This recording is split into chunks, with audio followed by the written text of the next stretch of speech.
Olá pessoal, tudo bem? Sejam bem-vindos ao canal PhysioBrain. Hoje nós vamos falar sobre cérebro rígido, sobre a capacidade do nosso cérebro não se transformar, afinal de contas ele se transforma, como que a gente pode entender isso, desse funcionamento do nosso cérebro. E não se esquece, já se inscreva no canal se você não é inscrito, curta o vídeo e compartilha com quem você acha que precisa saber dessas informações.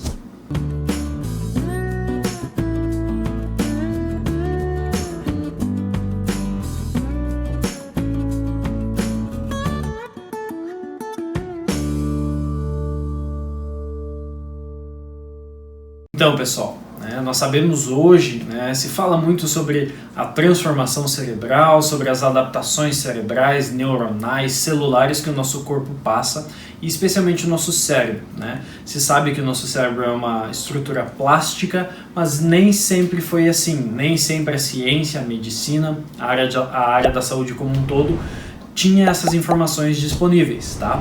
Então, por isso que a gente precisa entender o processo de conhecimento da neuroplasticidade, mas hoje a gente vai falar o contrário da neuroplasticidade, a gente vai falar sobre como se entendia o funcionamento cerebral e como se entendia as adaptações cerebrais que podem ou não ocorrer, tá?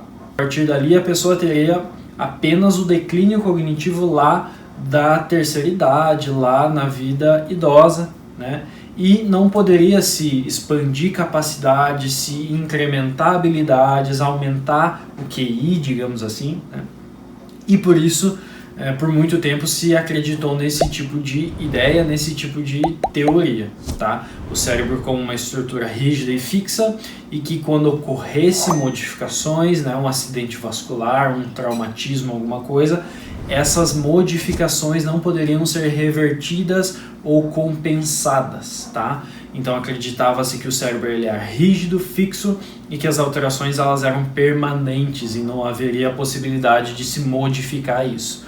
Então por isso que na infância se fazia muito estímulo, para as crianças, incentivava-se a maior prática de atividades físicas, de atividades cognitivas, de inteligência, para que a criança adquirisse aquilo. Porque acreditava-se que não se poderia desenvolver outros tipos de capacidades e inteligências depois.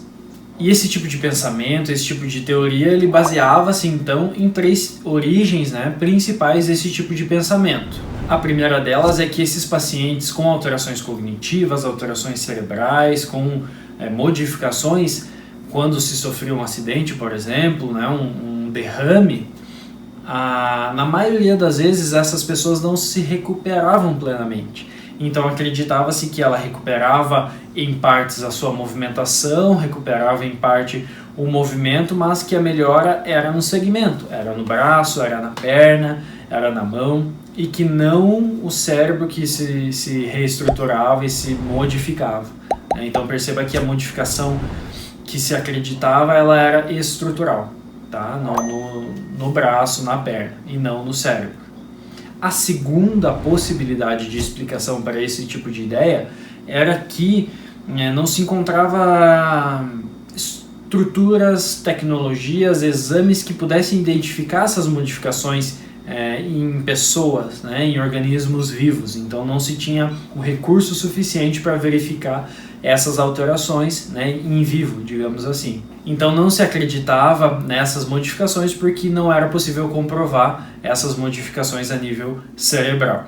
E a terceira origem, a terceira possibilidade de explicar esse tipo de ideia, de teoria, é que o cérebro ele sempre foi comparado a uma máquina incrível, a uma máquina complexa e fantástica. Então, assim como uma máquina ela é pré-determinada para determinados tipos de atividades, fazer ou não fazer determinadas tarefas, o cérebro também teria esse tipo de comportamento. Então ele era pré-determinado geneticamente para ser de um tipo e que não se poderia modificar ou explorar ou descobrir novas capacidades.